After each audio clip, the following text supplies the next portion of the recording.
नमस्कार, बहुत बहुत स्वागत है आप सभी का एक बार फिर से टीचर सॉल्यूशन के यूट्यूब चैनल पे। तो आज मैं बात करूंगा बीएड वर्सेस बीटीसी का, जो कि विवाद बना हुआ है और इस विवाद ने काफ़ी ज़्यादा तूल पकड़ लिया है। और बात करेंगे इस न्यूज़ की, जो कि न्यूज़पेपर में निकल के आई थी, और मैं बताऊंगा कि ये न्यूज़ कैसे पॉजिटिव है एक बीएड स्टूडेंट के लिए। क्योंकि अभी तक मैंने देखा है कि पूरे यूट्यूब पर अभी तक किसी ने भी इस न्यूज़ को बिल्कुल अच्छी तरह क्लैरिफाई नहीं किया है। तो इस न्यूज़ को मैं आपके लिए बिल्कुल क्लैरिफाई करूँगा और बताऊँगा कि ये कैसे पॉजिटिव है। और बात करेंगे कि उत्तर प्रदेश में प्राइमरी से बाहर नहीं होगा बीएड, ये बात भी क्यों हम कह रहे हैं, क्या इसके पीछे रीज़न है। देखो, यूपी में तो बिल्कुल भी बाहर नहीं होगा और ना ही हम होने देंगे, क्योंकि हम बीएड के स्टूडेंट हैं। तो अगर आप हमारे चैनल पे नए हैं, चैनल को सब्सक्राइब कर लीजिए, जिससे कि हम एक दूसरे का साथ दे सकें, और बेल आइकन को भी जरूर प्रेस करिएगा, जिससे कि आपके पास वीडियो के नोटिफिकेशन आ जाएं, ताकि अगर कभी भी प्रोटेस्ट करना हो या फिर ट्विटर कैंपेन करना हो, जिससे कि हम एक दूसरे का साथ दे सकें, साथ खड़े हो सकें। क्योंकि हम यूपी के बीएड के स्टूडेंट हैं, जो कि किसी से कम नहीं है। तो इसलिए चैनल को सब्सक्राइब कर लीजिएगा, जिससे कि आपके पास वीडियो लगातार पहुँचती रहे। यूपी बीएड और बीटीसी की विवाद से रिलेटेड या कोई भी न्यूज़ हो, वो आपके पास एकदम से पहुंच जाए। तो चलिए सबसे पहले बात करते हैं इस न्यूज़ आर्टिकल की। इसको मैं बिल्कुल अच्छी तरह क्लैरिफाई करता हूं आप लोगों के लिए, क्योंकि अभी तक पूरे यूट्यूब पर मैंने देखा है कि इसको किसी ने भी ढंग से क्लैरिफाई नहीं किया है। देखिए, इसमें लिखा है कि एनसीटी की अधिसूचना से ही तय होगा टीटी की अहर्ता। यानी कि अब बताया है, ये बात किसने कही है, ये बात कही है आपकी इलाहाबाद हाई कोर्ट ने। इलाहाबाद हाई कोर्ट ने यह कहा है एनसीटी को कि जो टेट की अब एलिजिबिलिटी होगी, वो आपकी अधिसूचना के अनुसार ही तय होगी। यानी कि अब जो आप अगली अधिसूचना लाएंगे, उसी के अनुसार टेट की अहर्ता यानी कि एलिजिबिलिटी तय की जाएगी बीएड वालों के लिए, कि वो बाहर होंगे या अंदर रहेंगे। देखिए, इलाहाबाद हाई कोर्ट ने दोनों की बात रख दी है। इलाहाबाद हाई कोर्ट ने इस न्यूज़ से इलाहाबाद हाई कोर्ट ने इस न्यूज़ से दोनों की बात रखी है। किस किस की बात रखी है? एक तो राजस्थान हाई कोर्ट की। राजस्थान हाई कोर्ट की बात को लेके उसने क्या करा है, स्टे लगाया है। स्टे लगाया है किस पर? रिजल्ट पर स्टे लगाया है प्राइमरी के रिजल्ट पर स्टे लगाया कि बीएड वालों का भी प्राइमरी का रिजल्ट उनको सर्टिफिकेट नहीं दिया जाएगा, है ना। तो ये तो राजस्थान की बात, राजस्थान हाई कोर्ट का इन्होंने सम्मान किया है। लेकिन इलाहाबाद हाई कोर्ट ने क्या किया है? इलाहाबाद हाई कोर्ट ने एनसीटी का भी सम्मान किया है, क्योंकि एनसीटी आपकी एक रिप्यूटेड ऑर्गेनाइजेशन है। ऐसी वैसी तो ऑर्गेनाइजेशन आपकी नहीं है, काफ़ी अच्छी आपकी एनसीटी ऑर्गेनाइजेशन है, ठीक है। तो एनसीटी का भी सम्मान किया है और इन्होंने कहा है कि आपकी अधिसूचना के अनुसार ही हम टेट की अहर्ता यानी कि एलिजिबिलिटी तय करेंगे। तो अगर आप कोई, इन्होंने एक आइडिया भी दिया है कि अगर आप अगली डेट तक एक अधिसूचना ऐसी लाते हैं, उसमें कुछ फेरबदल करके, तो हम बीएड को अंदर कर देंगे। ये एक आइडिया है जो कि इलाहाबाद हाई कोर्ट ने दिया है। देखो, अगर इलाहाबाद हाई कोर्ट को डिसीजन देना होता तो वो दे देती, वो राजस्थान की हाई कोर्ट के डिसीजन के अनुसार ही वो दे देती कि हाँ भाई बीएड बाहर है। लेकिन उसने नहीं किया, उसने एनसीटी का भी मान रखा है, सम्मान रखा है, और उसने कहा है कि आपके अधिसूचना के अनुसार ही हम टेट की एलिजिबिलिटी तय करेंगे, जो कि इस न्यूज़ में कहा गया है। लेकिन अभी तक किसी भी यूट्यूबर या फिर कोई भी यूट्यूब चैनल हो, कितना भी बड़ा हो, उसने इसको चीज़ को क्लैरिफाई नहीं किया है। मैं भी देखो बताता हूँ आपको पूरी बात। परिषद प्राथमिक स्कूलों से बीएड डिग्री धारकों को बाहर करने के मामले में सबकी निगाहें अब राष्ट्रीय अध्यापक शिक्षा परिषद पर टिकी हुई हैं। प्रतीक मिश्र व 4 अन्य को ओर से दायरा याचिका में इलाहाबाद हाई कोर्ट ने मंगलवार को स्थगन आदेश बढ़ाते हुए एनसीटी को 14 जुलाई तक जवाब दाखिल करने को कहा है। देखो, अब 14 जुलाई को इलाहाबाद हाई कोर्ट ने एनसीटी को कहा है कि आप 14 जुलाई को एक अधिसूचना लाकर बताएं कि हम बाहर करें या नहीं करें, है ना। अब देखो, एनसीटी क्यों बाहर नहीं करेगी, वो भी मैं इसका आपको रीज़न बताऊंगा। आगे बढ़ते हैं। राज्य सरकार का कहना है कि एनसीटी की ओर से निर्धारित योग्यता और निर्देशानुसार शिक्षक पात्रता परीक्षा टेट का आयोजन कराया जाता है। एनसीटी की ओर से 28 जून 2018 को जारी अधिसूचना के अनुसार टेट 2021 के लिए 15 मार्च 2021 को जारी शासनादेश में बीएड प्रशिक्षण पाठ्यक्रम को प्राथमिक स्तर की परीक्षा के लिए अर्ह माना गया है। 23 जनवरी को आयोजित टेट का परिणाम 8 अप्रैल को घोषित किया जा चुका है। राजस्थान हाई कोर्ट ने 25 नवंबर 2021 को अपने आदेश में एनसीटी की 28 जून 2018 की अधिसूचना को रद्द कर दिया था। देखो, जिसके खिलाफ स्पेशल अपील सर्वोच्च न्यायालय के विचाराधीन है।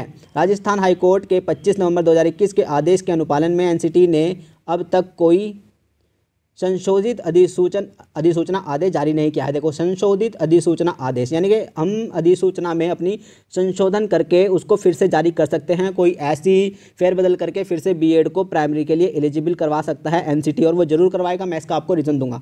एनसीटी के शैक्षिक योग्यता के संबंध में कोई अधिसूचना जारी करने के बाद ही यूपी टेट के लिए निर्धारित शैक्षिक अहर्ता में नियमानुसार संभव, ठीक है। अब देखो, मैं अब पूरी बात करते हैं। देखिए, पूरी डिटेल में बात करेंगे। देखिए एनसीटी आपकी जो है एक रिप्यूटेड ऑर्गेनाइजेशन है, ठीक है ना। एनसीटी आपकी एक रिप्यूटेड ऑर्गेनाइजेशन है और यहाँ पर इलाहाबाद हाई कोर्ट, ठीक है, इलाहाबाद हाई कोर्ट ने क्या क्या है, एनसीटी का भी मान रखा है। उसने कहा है कि आप बता दीजिए अगली डेट तक, है ना, कि आप अधिसूचना निकाल दीजिए। एक आइडिया है, ये एक आइडिया खुद से दिया है इलाहाबाद हाई कोर्ट ने एनसीटी को। वरना अगर हाई कोर्ट को, हमारी हाई कोर्ट को, इलाहाबाद हाई कोर्ट को अगर बाहर करना होता राजस्थान के डिसीजन पर, तो वो बीएड को एकदम से बाहर कर देती। लेकिन उसने नहीं किया है, उसने राजस्थान की हाई कोर्ट का सम्मान भी रखा है। इसलिए उसने क्या कर दिया, स्टे लगा दिया। उसने स्टे लगा दिया है किस पर, रिजल्ट पर, बस, है ना। तो यहाँ पर इनको मतलब इनका थोड़ा नीचा ना हो, इनकी थोड़ी मतलब वो बेइज्जती ना हो, एक तरह से ऐसे ही कह सकते हैं।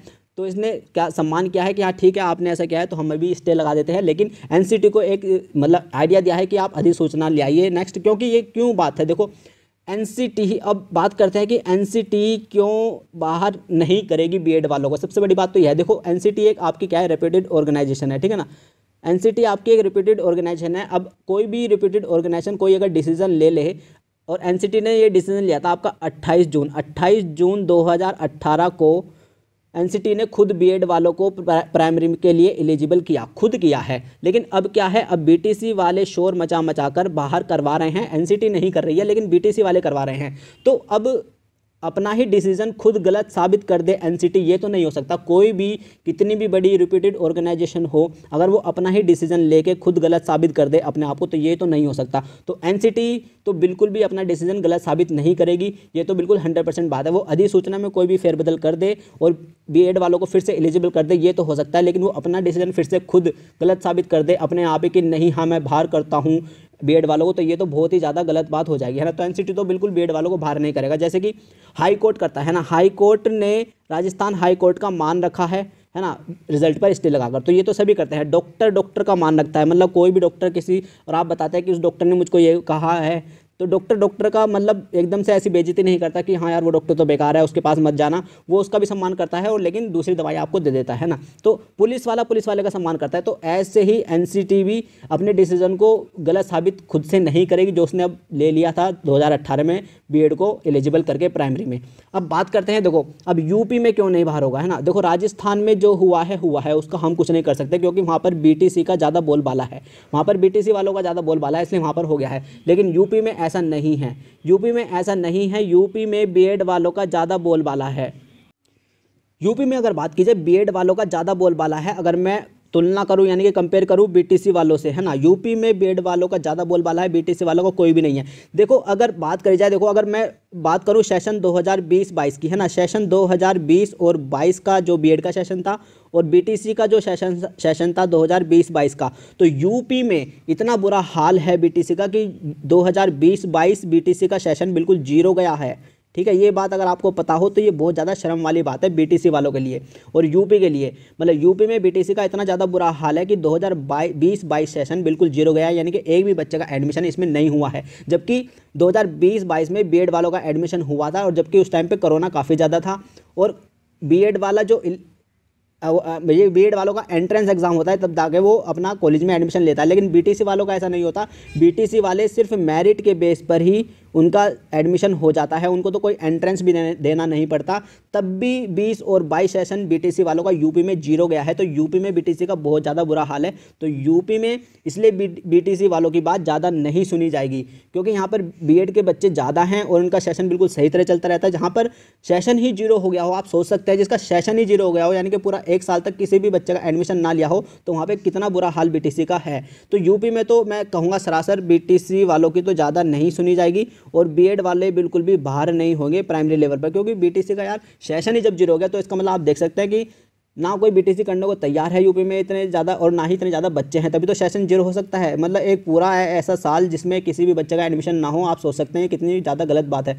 तो यूपी में तो बिल्कुल भी ऐसा नहीं होने वाला है। और जो अब बोल है, जो एनसीटी को जो अब अधिसूचना जारी करनी है, अगली अधिसूचना जारी करनी है जो 14 जुलाई को, वो जो अब बोल है वो अब बीएड के पाले में है। तो एनसीटी अपने डिसीजन को तो गलत साबित नहीं करेगा और कोई ऐसी अधिसूचना निकालेगा जिसमें बीएड फिर से एलिजिबल हो जाए प्राइमरी के लिए, या फिर ऐसी अधिसूचना भी निकाल सकता है कि बीटीसी को थोड़ी राहत दे दे, बीटीसी वालों को बोले कि हाँ ठीक है, आप प्राइमरी में तो हैं, आप जूनियर में भी हैं, आप इसमें भी हैं, इसमें भी हैं, लेकिन आपको क्या ब्रिज कोर्स करना पड़ेगा, कोई भी, है ना, कोई भी 6 मंथ का ब्रिज कोर्स आपको करके आपको और सभी पेपरों के लिए अलाउ कर दिया जाएगा, या फिर ऐसा हो सकता है। लेकिन एनसीटी अपने डिसीजन को गलत साबित कर दे खुद से, ऐसा तो नहीं हो सकता, ठीक है ना। और यूपी में इतना ज़्यादा बुरा हाल है बीटीसी का, ये एक कारण है क्योंकि 2020 और 22 सेशन इनका जीरो गया है। यहाँ पर एक भी बच्चे का एडमिशन नहीं हुआ है, यानी कि इतने बच्चे है ही नहीं, और ना ही वो इतने बच्चे इतने काबिल हैं, और ना ही एडमिशन हो पा रहा है। तो इसका मतलब बहुत ज़्यादा बुरी हालत है यूपी में, मतलब कुल मिला के आप ये कह सकते हैं,